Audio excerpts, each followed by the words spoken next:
देश में एक बार फिर अवसर आया है। सेवा, सुशासन, विकास और गरीब कल्याण की पहचान बन चुकी भारतीय जनता पार्टी और नरेंद्र मोदी जी की सरकार, जिन्होंने पिछले 10 वर्षों में देश को नई ऊंचाइयों पर पहुंचाया।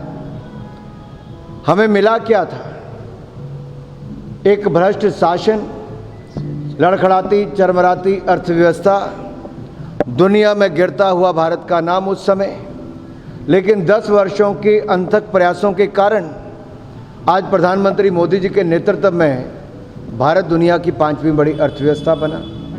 गरीब कल्याण के इतने कार्य हुए कि करोड़ों गरीबों को पक्के मकान, शौचालय, मुफ्त में इलाज, मुफ्त में अनाज, गांव-गांव, घर-घर बिजली, मुफ्त में वैक्सीन से लेकर अन्य।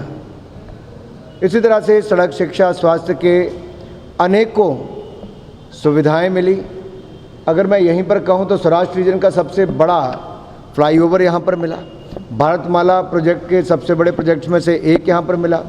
अमृतसर से लेकर जामनगर तक का इतना बड़ा लिंक, ये रोड, ये यहाँ के लिए मिला।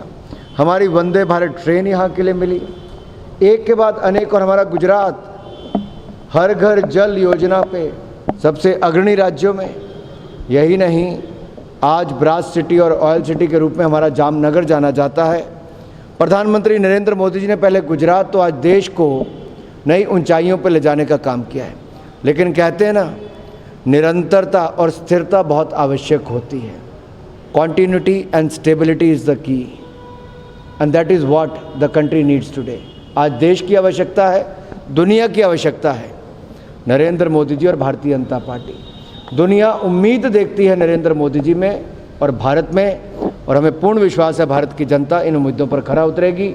इस लोकतंत्र के पर्व में भारतीय जनता पार्टी एनडीए 400 पार की लड़ाई लड़ रही है और कांग्रेस 40 पार करने के लिए संघर्ष कर रही है।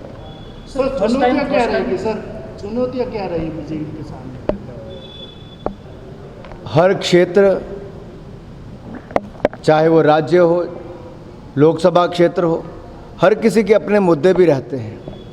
लेकिन ये चुनाव स्थानीय मुद्दों पर नहीं, राष्ट्रीय विषय पर लड़ा जा रहा है। क्योंकि आज भारत के पास एक वो अवसर आया जहां विकास भी और विरासत भी। विकास वो जहां सड़क से लेके नेशनल हाईवे से लेके वंदे भारत से लेके पोर्ट और हाईवे बन रहे हैं, जहां आत्मनिर्भर भारत बन रहा है, हमारी आंखों के सामने हो रहा है।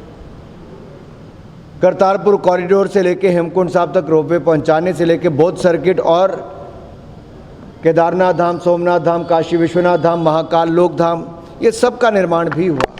तो वहीं दूसरी ओर एक ऐसे अवसर भी हम सबके सामने आए हैं कि विरासत के साथ साथ विकास को नए पंख लगें। कल तक चंदा मामा की लोरियां सुनते थे, आज चंद्रयान मिशन की सफलता होती है। मंगलयान, चंद्रयान और अब गगनयान की तैयारी है। ये नए भारत की बुलंद तस्वीर है जो पिछले 10 वर्षों में मजबूत नींव प्रधानमंत्री मोदी ने रखी। अब विकसित भारत बनाने की तैयारी है। सर, 2019 और 2024 के जो चुनाव है, उनमें क्या डिफरेंस लग रहा है? उसमें यही अंतर है कि पिछली बार 303 हुए थे, अब 404 होंगे।